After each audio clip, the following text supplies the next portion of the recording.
বাংলাদেশের স্বাধীনতার পর থেকে বাংলাদেশের ক্ষমতার মসনদে বিভিন্ন ধরনের দলের নেতা নেত্রীরা এসেছে। বাংলাদেশের ক্ষমতায় এসেছে তারা বিভিন্ন ধরনের আর্গুমেন্ট এবং শর্ত নিয়ে বিভিন্ন ধরনের ওয়াদা করে তারা বাংলাদেশের ক্ষমতায় এসেছে।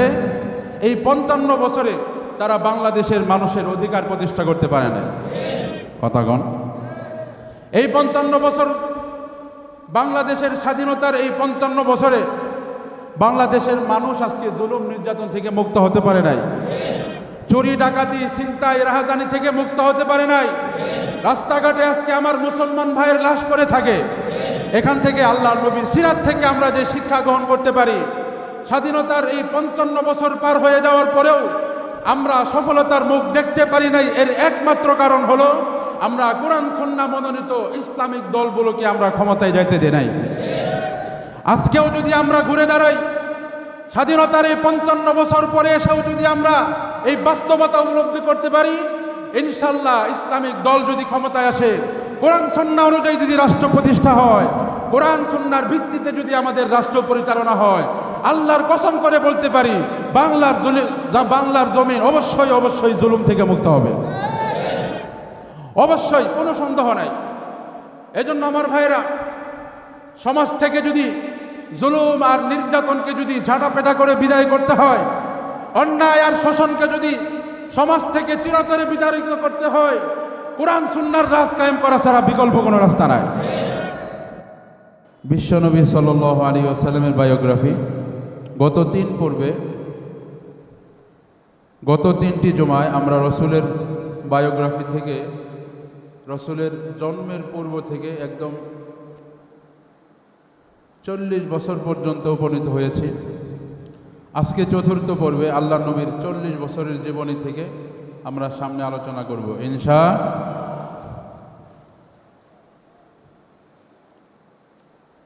আপনাদেরকে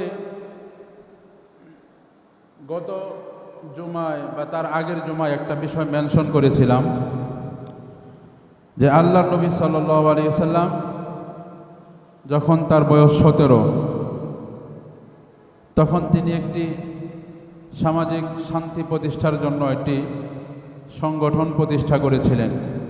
আপনাদের মনে আছে সেই সামাজিক সংগঠনের নাম কি ছিল?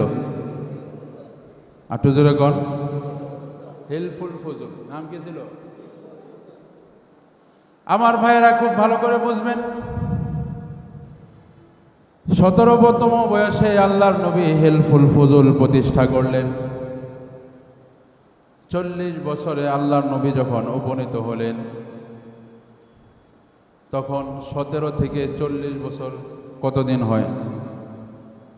১৭ থেকে ৪০ বছর কতদিন হয়? ২৩ বছর। আল্লাহর নবী যখন ৪০তম বছরে উপনীত হলেন,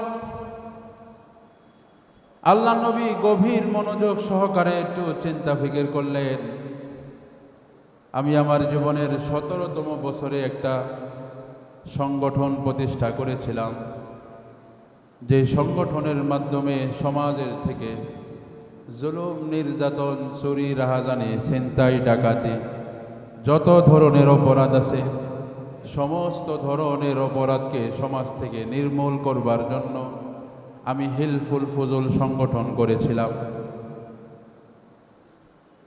২৩তম বছর থেকে ১৭তম বছর থেকে ৪০ বছর, এই ২৩টা বছরে আল্লাহর নবী তিনি হেল্পফুল ফজল সংগঠনের মাধ্যমে সমাজ বিনির্মাণের জন্য প্রচেষ্টা করলেন, সমাজকে সংস্কার করার জন্য চেষ্টা করলেন।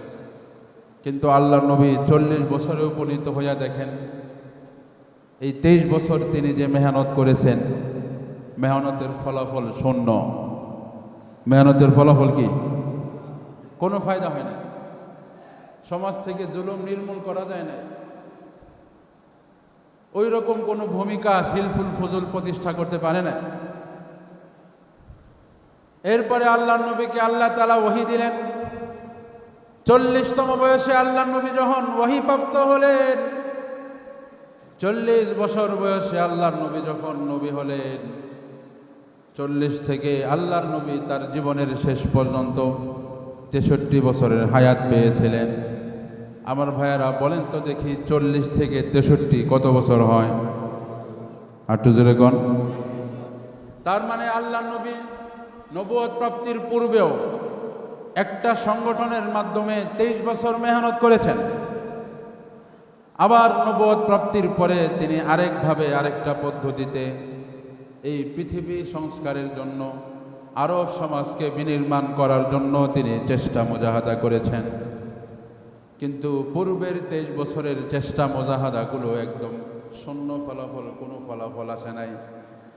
কিন্তু যখনই রব্বুল আলামিন আমার নবীকে কোরআন দান করলেন, ওহী দান করলেন, আমার নবী নবুয়ত প্রাপ্তির পরে যেই 23 বছর মেহনত করলেন, এই 23 বছরের মধ্যে এত বরকত আল্লাহ তাআলা দিয়েছেন যে জাহিলি যুগের সেই মূর্খ মানুষগুলোকে ইতিহাসের সবচাইতে শ্রেষ্ঠ এবং স্বর্ণ মানবে রূপান্তর করে দিলেন। সুবহানাল্লাহ। আমার ভাইয়েরা, এখান থেকে আমরা কি শিক্ষা অর্জন করতে পারি? কোরআন হাদিস ছাড়া আমরা যদি যত ধরনের সংগঠন করি না কেন, কোরআন হাদিস ছাড়া যত ধরনের দল আমরা করি না কেন, প্রকৃত শান্তি যদি প্রতিষ্ঠা করতে চাই, মানুষের অধিকার যদি প্রতিষ্ঠা করতে চাই, কোরআন সুন্নাহর রাজ কায়েম করা ছাড়া বিকল্প কোনো রাস্তা নাই, ঠিক কিনা? আমার ভাইরা একটু লক্ষ্য করে দেখেন, আমাদের বাংলাদেশ 1971 সালে স্বাধীন হয়েছে। 1971 সালের স্বাধীন হওয়ার পরে আজকে বাংলাদেশের স্বাধীনতার বয়স 55 বছর।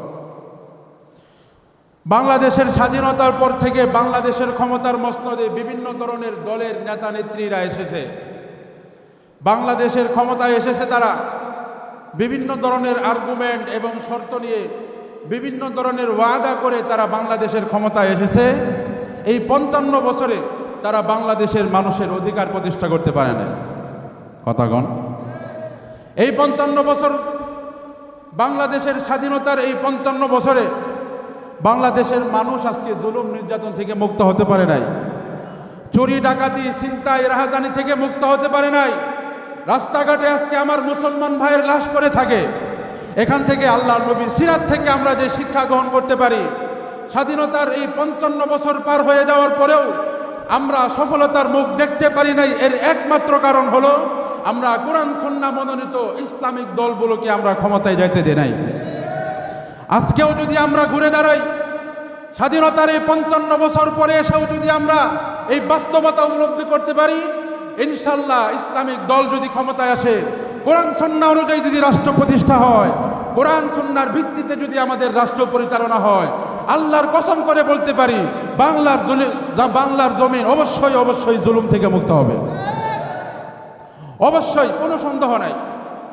এজন্য আমার ভাইয়েরা, সমাজ থেকে যদি জুলুম আর নির্যাতনকে যদি ঝাঁটাপেটা করে বিদায় করতে হয়, অন্যায় আর শোষণকে যদি সমাজ থেকে চিরতরে বিতাড়িত করতে হয়, কোরআন সুন্নাহর রাজ কায়েম করা ছাড়া বিকল্প কোনো রাস্তা নাই। এজন্য আমার ভাইয়েরা, এটা সবচেয়ে বড় প্রমাণ আমরা পাই রসুলের জীবন থেকে। আল্লাহ নবী কোরআন সুন্নাহর আলোকে বাদ দিয়ে আল্লাহ নবী নবুয়ত প্রাপ্তির পূর্বে নিজের প্রচেষ্টায় তিনি 23 বছর মেহনত করেছিলেন, ফলাফল 0। কিন্তু আল্লাহ নবী যখন নবুয়ত পাইলেন, কোরআন এবং সুন্নাহর আলোকে যখন তিনি সমাজ বিনির্মাণের চেষ্টা করলেন, ওই একই মেয়াদে ওই 23 বছরের মধ্যেই আল্লাহ রসুল সাল্লাল্লাহু আলাইহি সাল্লাম জাহিলি যুগের সেই মূর্খ এবং চরম ধৃষ্টতাপূর্ণ সেই লোকগুলোকেই ইতিহাসের সবচাইতে শ্রেষ্ঠ এবং সম্মানিত মানুষে পরিণত করেছেন। এজন্য আমার ভাইয়েরা, আল্লাহ নবীর এই ইতিহাস থেকে আমাদের শিক্ষা নিতে হবে। যদি বাস্তবে যদি আমরা শান্তি চাই, হত্যা ছিনতাই চুরি রাহাজানি যদি বন্ধ করতে চাই, ইসলাম কায়েম করা ছাড়া বিকল্প কোনো রাস্তা নাই। আমার ভাইয়েরা, আল্লাহ নবীর বয়স যখন 40-এ উপনীত হলো, আল্লাহ নবী যখন গারে হেরার মধ্যে ওহীর অপেক্ষায় থাকতেন, আম্মা জান আয়েশা সিদ্দিকা বলেন, প্রথম 6 মাস আল্লাহর নবীর কাছে শুধু স্বপ্নে যুগে ওহী নাজিল হইতো। বলেন না সুবহানাল্লাহ। স্বপ্ন যুগে ওহী নাজিল হইতো। আল্লাহ নবী যেটাই স্বপ্ন দেখতেন, পরে দেখে সেটাই বাস্তবায়ন হয়ে যায়। সুবহানাল্লাহ কইতেন না?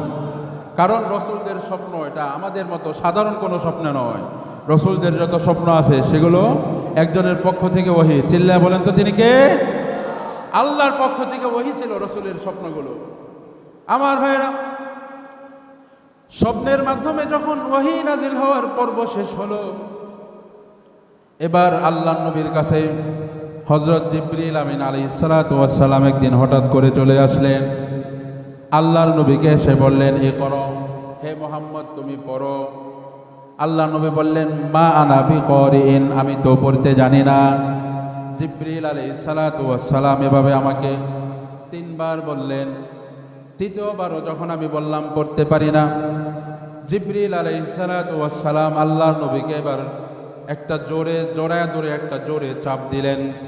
ফারসালাহু, জোরে চাপ দেওয়ার পরে আল্লাহর নবীকে ছেড়ে দিলেন। এবার হযরত জিবরিল আলাইহিস সালাতু ওয়াস সালাম আল্লাহর নবীকে বললেন, ইকরা বিসমি রাব্বিকাল্লাযী খালাক, খালাকাল ইনসানা মিন আলাক, ইকরা ওয়া রাব্বুকাল আকরাম, আল্লাযী আল্লামা বিল কলম, আল্লামাল ইনসানা মা লাম ইয়ালাম। বলেন না আল্লাহু আকবার। এই 5টা আয়াত সর্বপ্রথম নাজিল করলেন। প্রথম 3 বার আল্লাহ নবী পড়তে পারলেন না, কিন্তু জিবরিল আলাইহিস সালাতু ওয়াস সালাম যখন একটা জোরে চাপ দিলেন, আল্লাহ নবী তখন পড়ার যোগ্যতা হাসিল করলেন। জিবরিল আলাইহিস সালাতু ওয়াস সালাম পড়ার সাথে সাথে আল্লাহর নবী হুবহু সূরা আলার প্রথম 5 আয়াত পড়ে নিলেন। বলেন না সুবহানাল্লাহ। এইভাবেই ওহী নাজিলের মাত্রা শুরু হয়। আল্লাহ নবী ওহী নাজিল হওয়ার পরে, জিবরিল আলাইহিস সালাতু ওয়াস সালাম চলে যাওয়ার পরে আল্লাহর নবী ভয়ে কাঁপতে হযরতে খাদিজার ঘরে চলে আসলেন। আল্লাহর নবী এবার খাদিজাকে ডাক দিয়া বলেন, সাম্মিলুনি, ও খাদিজা, আমি তো অনেক ভয়ে প্রকম্পিত হয়ে যাচ্ছি, আমাকে অতি তাড়াতাড়ি একটা মোটা কোনো কাঁথা দিয়ে আমাকে ঢেকে নাও, আমি ওর ভয়ে অনেক থরথর করে কাঁপতেছি। আম্মাজান খাদিজাতুল কুবরা তাকে একটা বড় কাঁথার মাধ্যমে আল্লাহর নবীকে ঢেকে দিলেন। আল্লাহর নবীকে ঢেকে দেওয়ার পরে আল্লাহর নবী আম্মাজান খাদিজাতুল কুবরা রাদিয়াল্লাহু তাআলা আনহাকে বললেন, ও খাদিজা, আমার ভয় হইতেছে, ওহী নাজিল এত ভারী একটা বিষয়, আল্লাহর ওহী এত ভারী, আমার মনে হচ্ছে আমি আর বেশি দিন বাঁচব না। আমি মনে হয় ওহীর দায়িত্ব বহন করতে করতে আমি মনে হয় হালাক হয়ে যাব, ধ্বংস হয়ে যাব।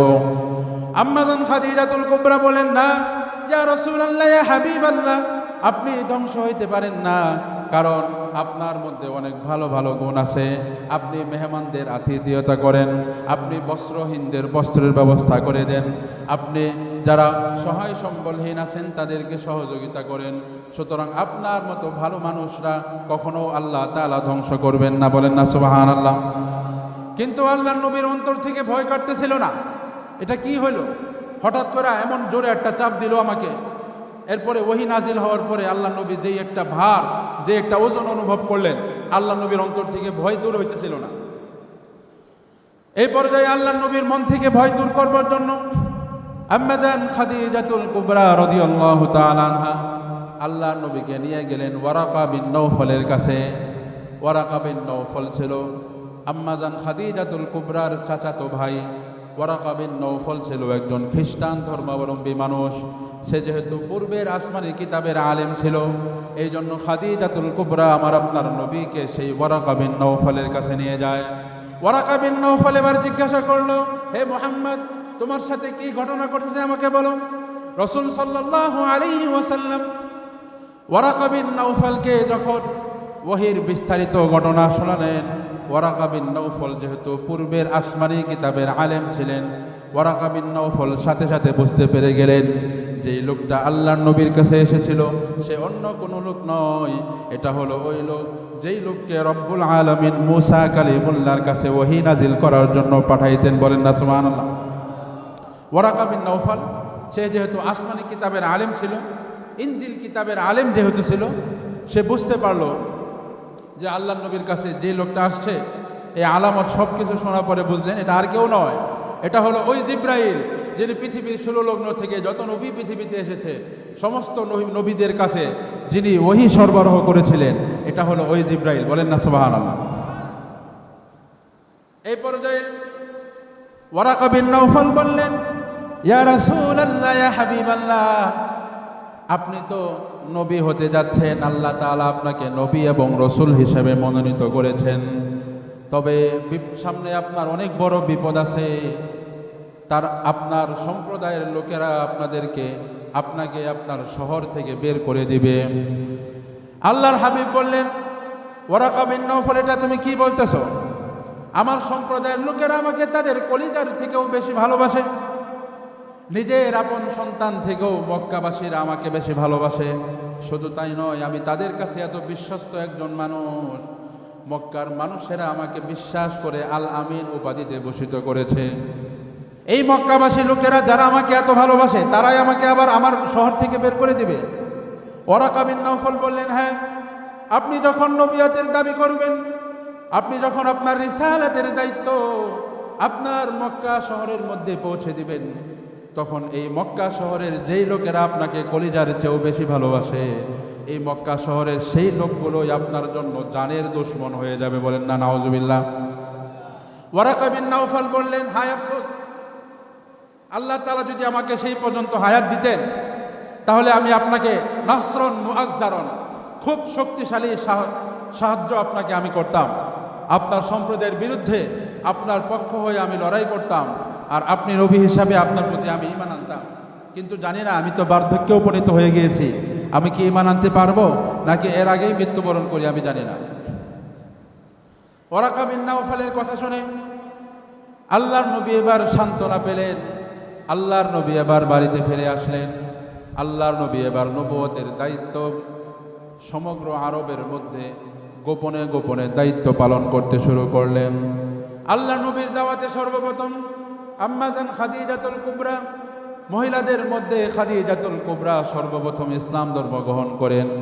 পুরুষদের মধ্যে যারা মুরব্বী ছিল, তাদের মধ্যে হযরত আবু বকর সিদ্দিক সর্বপ্রথম ইসলাম ধর্ম গ্রহণ করেন। শিশুদের মধ্যে হযরত আলী ইবনে আবি তালিব ইসলাম ধর্ম গ্রহণ করেন। যারা কৃতদাস ছিল, গোলাম এবং কৃতদাস যারা ছিল, তাদের মধ্যে হযরত যায়েদ বিন হারেসা সর্বপ্রথম ইসলাম ধর্ম গ্রহণ করেন। বলেন না সুবহানাল্লাহ। নবুয়ত প্রাপ্তির পর প্রথম 3 বছর আল্লাহ তাআলা আল্লাহর নবীকে আদেশ করলেন, আপনি গোপনে গোপনে ইসলাম প্রচার করেন। কারণ আরবের মধ্যে, আরবের সমাজের প্রতিটা রন্ধ্রে রন্ধ্রে শিরিক ঢুকে গিয়েছে। সুতরাং আপনি প্রথমেই যদি ইসলামটা প্রকাশ্যে আপনি যদি মানুষকে ছড়াইতে থাকেন, ইসলামের দাওয়াত যদি প্রথমেই প্রকাশ্যে দিতে শুরু করেন, তাহলে আরবের সমস্ত লোকেরা আপনার বিরুদ্ধাচরণ করে আপনার নবুয়তের এই দায়িত্বটা এখানেই তারা শেষ করে দিতে যাবে। এজন্য আপনি প্রথম 3টা বছর গোপনে দাওয়াত দেন। 40 বছর নবুয়ত প্রাপ্তির পর, 40 বছর বয়সে নবুয়ত প্রাপ্তির পর আল্লাহ নবী 3টা বছর গোপনে গোপনে ইসলাম ধর্মের দাওয়াত দিলেন। হাতে গোনা মুষ্টিময় অল্প কিছু লোক, ঐতিহাসিকগণ লেখেন 40 জন, কেউ বলেন 30 জন, কেউ বলেন 25 জন ইসলাম ধর্ম গ্রহণ করেছে। যারা ইসলাম ধর্ম গ্রহণ করেছে তারা গোপনে গোপনে তখন ইবাদত করত, মানুষের সামনে ইবাদত বন্দেগী করতে পারত না। 3 বছর অতিবাহিত হয়ে যাওয়ার পরে আল্লাহর নবীর বয়স যখন 43 বছর, নবুয়ত প্রাপ্তির 3 বছর পরে আল্লাহ রব্বুল আলামিন আল্লাহর হাবিবকে এবার ঘোষণা দিয়ে বললেন, ওয়া আনযির আশীরাতাকাল আকরাবিন, হে নবী, আপনি আপনার নিকটাত্মীয়দেরকে এবার আমার ভয় দেখান, আপনার নিকটাত্মীয়দের কাছে এবার ইসলামের দাওয়াত পৌঁছে দেন। আল্লাহর নবী ভাবলেন, নিকটাত্মীয়দের কাছে যখন আমার নবুয়তের দায়িত্ব পৌঁছে দিতে হবে, আল্লাহ তাআলা সূরাতুল হিজরের 94 এবং 95 নম্বর আয়াত নাযিল করে দিলেন। আল্লাহর নবীকে আল্লাহ তাআলা বলেন, ফাসদা বিমা তু'মারু ওয়া আ'রিদ আনিল মুশরিকিন ইন্না কাফাইনাকাল মুস্তাহজিন। নবী, আপনি এবার প্রকাশ্যে ইসলামের দাওয়াত মানুষকে শোনায়া দিন।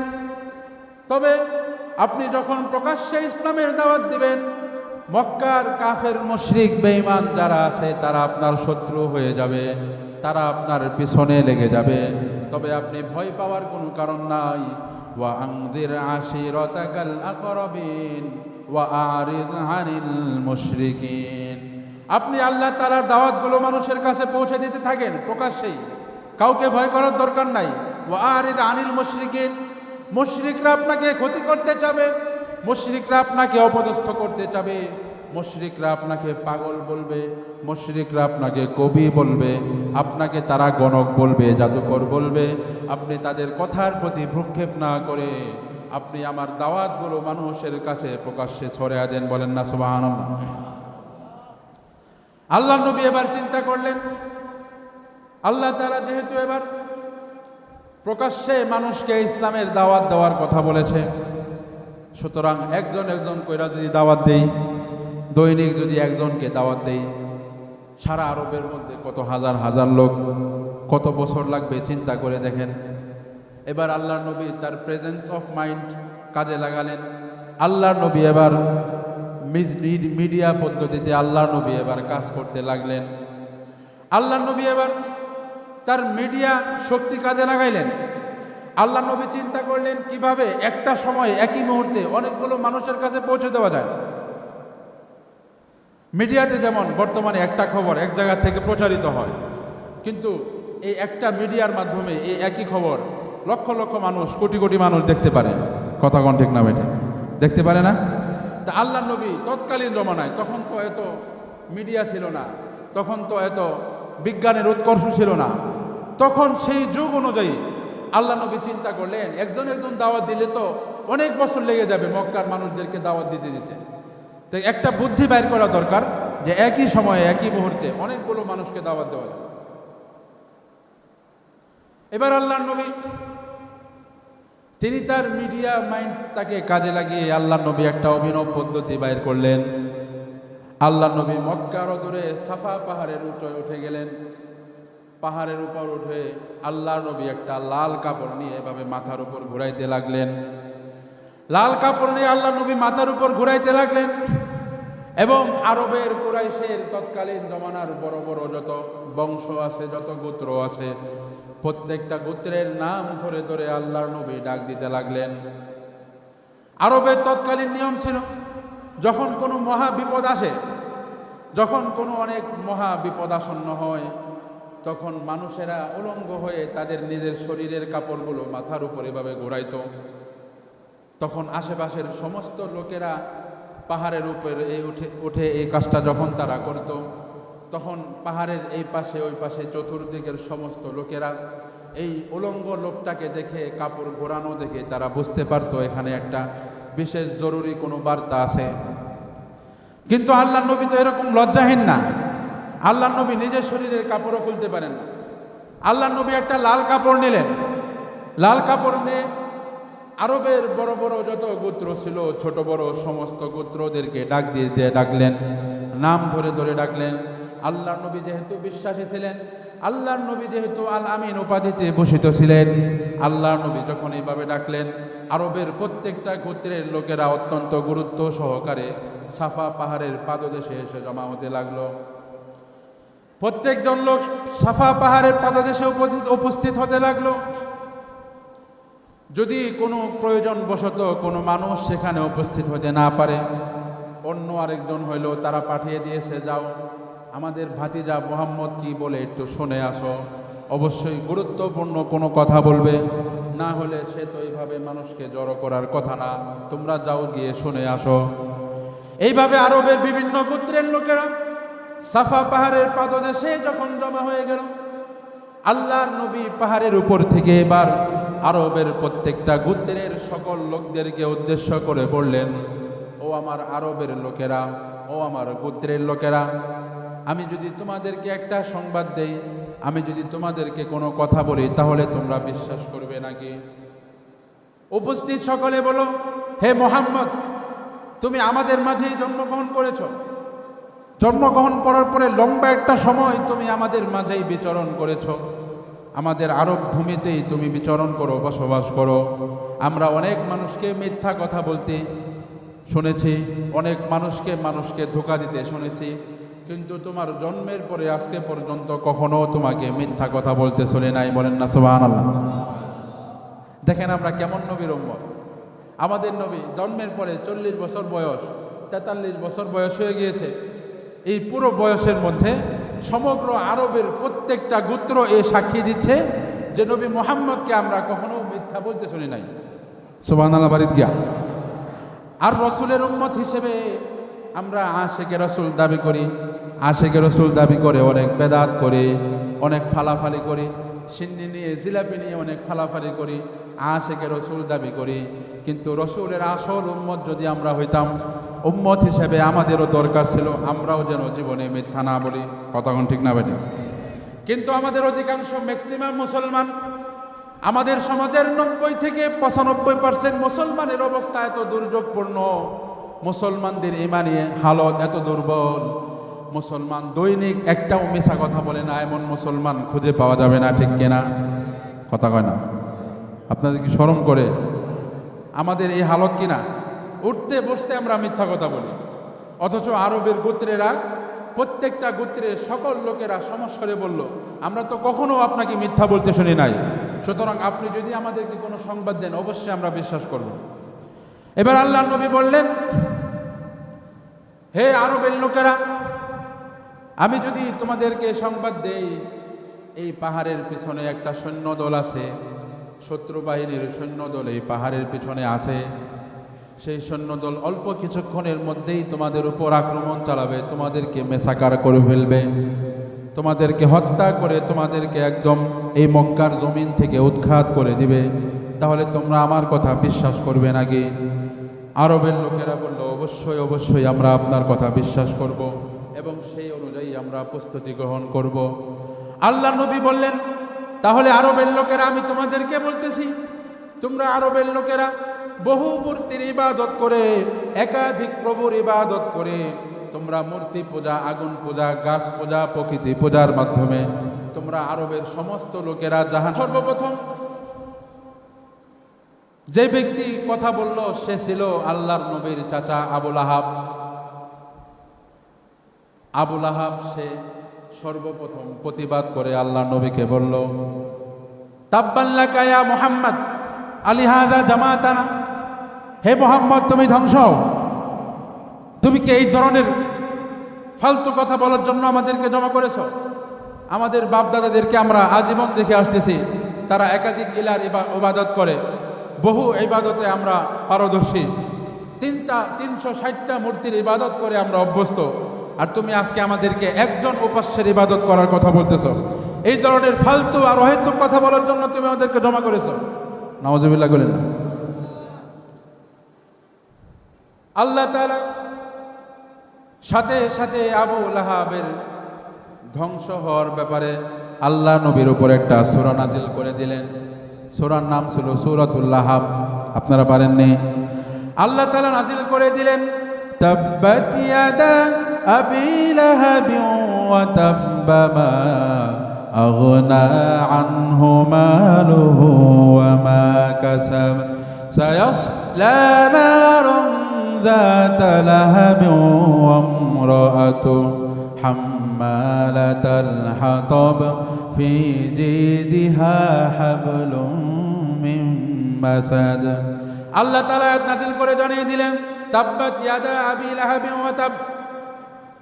নবী আপনার দাওয়াতের সরাসরি প্রকাশ্যে বিশুদ্ধার করার কারণে, আপনার দাওয়াত প্রত্যাখ্যান করার কারণে আবু লাহাব এবং তার 2 হাত ধ্বংস হয়ে গিয়েছে। বলেন না নাউজুবিল্লাহ। এই জন্য আমার ভাইয়েরা, মানুষ আমাদেরকেও দাওয়াত দিতে আসে, এখান থেকে আমাদের একটা বিষয় শিক্ষা নিতে হবে। মানুষ আমাদেরকেও দাওয়াত দিতে আসে, আমার ভালো লাগলে গ্রহণ করব, না ভালো লাগলে গ্রহণ করব না, কিন্তু এর বিরোধিতা যদি করতে যাই তাহলে আবু লাহাবের মতো আমাদেরকেও ধ্বংস হতে হবে। কথা কয় না? যুগে যুগে যখনই যারাই ইসলামের এই আলো নিভিয়ে দিতে চেয়েছে, ইসলামের এই পথ পথ করে উঠতে থাকা এই পতাকাকে যারাই নামিয়ে ফেলতে চেয়েছে, ইসলামের এই আলোকে যারাই নিভিয়ে দিতে চেয়েছে, ইসলামের কোনো ক্ষতি তারা করতে পারে নাই, বরং যুগে যুগে যারাই ইসলামের এই আলো নিভিয়ে দিতে চেয়েছে আল্লাহ তাআলা তাদেরকেই ধ্বংস করে দিয়েছে, ঠিক না বেঠিক? এজন্য আমার ভাইরা, বর্তমান যুগেও যারা কোরআন সুন্নাহর বিরোধিতা করে, যারা ইসলামের বিরোধিতা করে, তাদেরকেও চোখে আঙ্গুল দিয়ে দেখিয়ে দিতে চায় ফেরাউন, আবু লাহাব, আবু তালেব সহ হামান যারা ছিল, তারা প্রত্যেকেই ইসলামের আলো নিভিয়ে দিতে চেয়েছিল। ইসলামের আলো নিভিয়ে দিতে যে তারা নিজেরাই ধ্বংস হয়ে গিয়েছে। আজকেও যারা ইসলামের আলোকে নিভিয়ে দিতে যাবে, ইসলামকে সমাজে প্রতিষ্ঠিত হতে দিবে না, তাদের পরিণাম আবু লাহাব, আবু তালেবদের মতোই হবে। এজন্য আমার ভাইয়েরা খুব সাবধান থাকতে হবে। আমার ভালো লাগলে ইসলামকে আমি মানব, না ভালো লাগলে চুপ থাকবো, কিন্তু ইসলামের বিরোধিতা করা যাবে, ইসলামের বিরোধিতা করা যাবে না। অবশ্যই অবশ্যই ইসলামকে সাপোর্ট করতে হবে। আপনি যদি প্রকৃত মুমিন হয়ে থাকেন, অবশ্যই কোরআন হাদিসের কথা আপনাকে মানতে হবে। অন্যথায় মুখে মুখে মুসলমান বললেন, কিন্তু কাজে কর্মে আপনি সেকুলারিজম পালন করলেন, কাজে কর্মে আপনি গণতন্ত্র ভিত্তিক দলকে সাপোর্ট করলেন, ইসলামী দলগুলোকে সাপোর্ট করলেন না, তাহলে আপনার এই হিসাব দিতে হবে। কথা ঠিক আছে? খুব সাবধান থাকতে হবে। ভোটাধিকার এটা প্রত্যেকটা জনগণের, এটা একটা জনগণের ন্যায্য অধিকার। এই অধিকার এটা আল্লাহর পক্ষ থেকে একটা আমানত।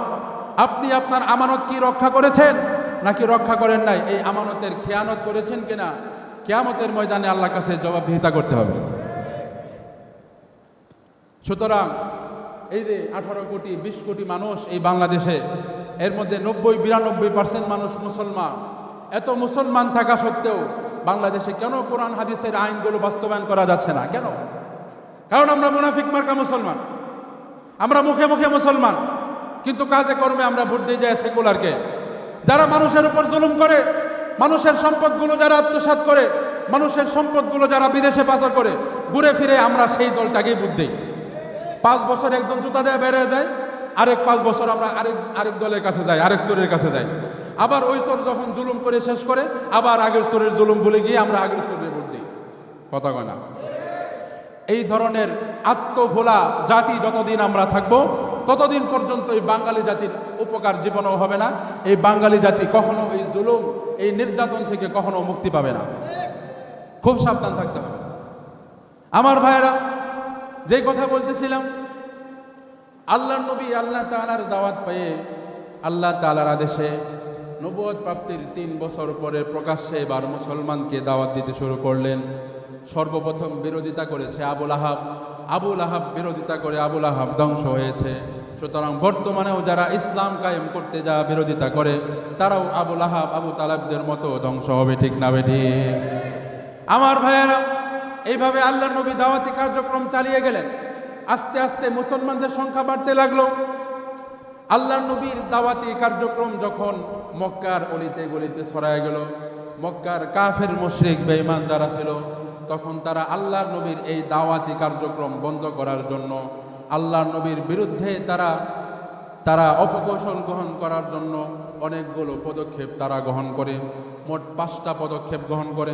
কিন্তু আমার ভাইয়েরা, সময় তো শেষ হয়ে গিয়েছে।